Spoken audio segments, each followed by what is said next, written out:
giving themselves away without design or intention. My own experience as a writer and a reader is quite different. Writing is an act of artistic and moral agency, where choices are made that the author understands, full of implications and revelations that the author also understands. One thing that we know about Dickens from his editorial work is that he had an exceptionally sophisticated understanding of how writing works, of what is appealing and why, of the balance between the artistic and the commercial, of how to create effects, and of the competing claims of morality, aesthetics, and truth in the composition and social function of serious fiction, as well as the other forms of literature that Dickens turned his attention to. We also know that Dickens was quite well aware of the impression he made upon those around him, and was adept at manipulating it. Acting was his great avocation from first to last, and he worked as hard at the presentation of his works, and of himself, as he did at his writing and editing. In addition, I will offer interpretations of almost all of Dickens's major works. One of the most interesting things about Charles Dickens is the way in which his style and his interest in social themes remained remarkably consistent throughout his career, while his vision shifted and evolved. His Christmas books, for example, offer a different philosophical solution to the dilemmas presented by capitalism than do his great novels of the 1850s, Bleak House and Little Dorrit. Dickens was intently and systematically engaged with the social and economic questions of his time. He passionately sought solutions for such practical issues as public sanitation and relief of want and ignorance. He also pondered death, evil, cruelty, innocence, comfort, pleasure, happiness, and redemption, and he was an endlessly witty man for whom words were a permanent delight. His novels shaped his life as much as his life shaped his novels, and just as his novels were in part commentary on his life, so his actions, in part, grew out of the way that writing novels gave his feelings and thoughts specific being. To a novelist, his work is not his product, but his experience. Over time, his readers are further and further removed from the details of his life, but while they are reading his books, they are in his presence, experiencing his process of thought and imagination as it precipitates inchoate idea to particular word. To me, this is the miracle of literature, that minds can communicate, can meditate upon the same images across decades, centuries, and miles. Charles Dickens was so thoroughly a novelist that we can hardly know him at all without following him into every novel. Let us, then, not approach the man himself with a hostile desire to catch him out in self-contradictions and failures of self-knowledge, but rather with a friendly desire to get to know him, and to achieve what Victorians might have termed a growing intimacy. Chapter 1. Charles Dickens was a public man and a famous man, and he assumed both of these slightly different roles in his early 20s. His first sketch, A Dinner at Poplar Walk, was published in the Monthly Magazine in December 1833. Dickens, born on February 7, 1812, was only 21, but because of his work as a parliamentary reporter, he had taught himself shorthand and was able to take down speeches word for word. He was already familiar with seeing his name in print. Nevertheless, he related later that, "I walked down to Westminster Hall and turned into it for half an hour, because my eyes were so dimmed with joy and pride that they could not bear the street, and were not fit to be seen there."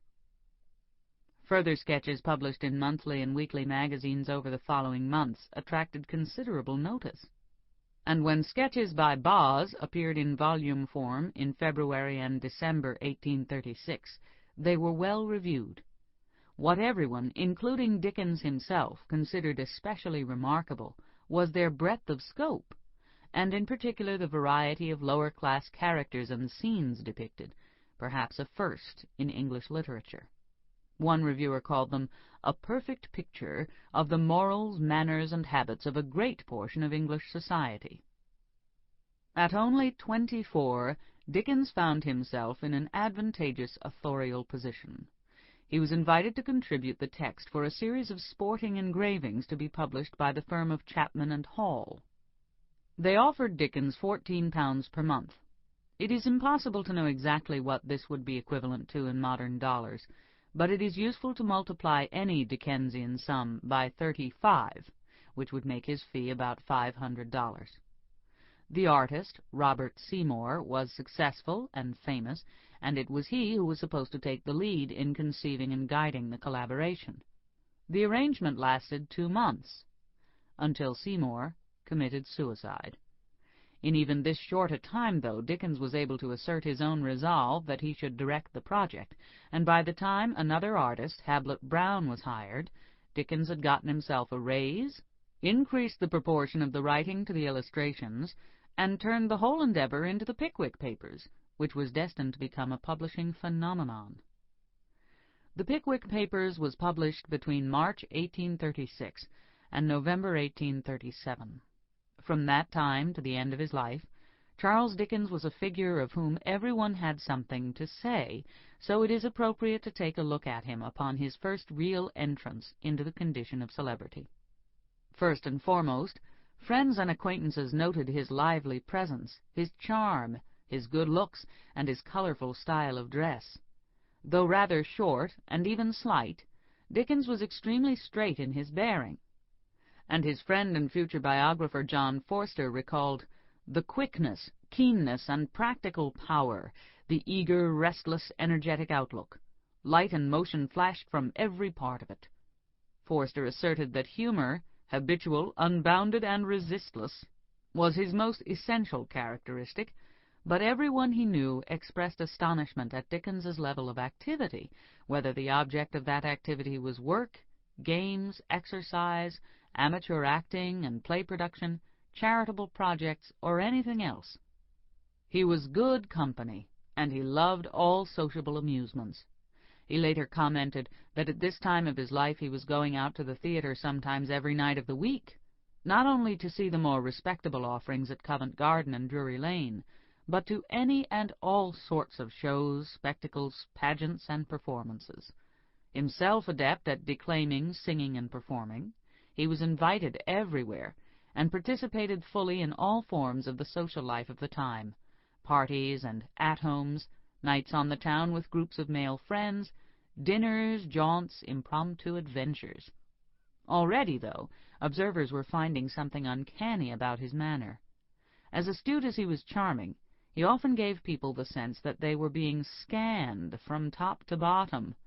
Extant portraits and photographs certainly failed to reveal the Dickens that his contemporaries knew, especially in the early years, since for various technical reasons subjects were never pictured or photographed smiling. It is essentially important, therefore, to be mindful that what the 21st century is able to see of Dickens is the merest brittle shell of how he appeared to those around him. The Pickwick Papers sold fewer than 500 copies of the first monthly number. The fourth number sold 4,000, the 11th 14,000, and the last numbers around 40,000. Once published in volume form, it sold well for the rest of Dickens's life and after. By 1878 it had sold 1.6 million copies in various editions. The success of his literary efforts enabled Dickens to progress in his private life, and on the 2nd of April, 1836, he married Catherine Hogarth, the daughter of George Hogarth, the editor of the newly established Evening Chronicle, a journal to which Dickens contributed 20 pieces. The Hogarths were Scottish, and before becoming a journalist, George had been a lawyer in Edinburgh, and the legal adviser and intimate friend of Walter Scott, an author Dickens very much admired.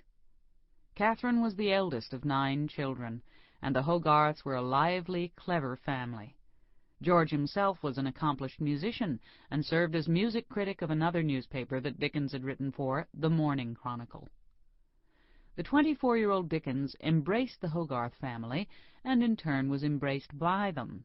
He was impressed with their cultural connections, their liveliness, and their talents, especially the musical ones, which Dickens had a particular affinity for, being himself a performer and ready singer of popular songs.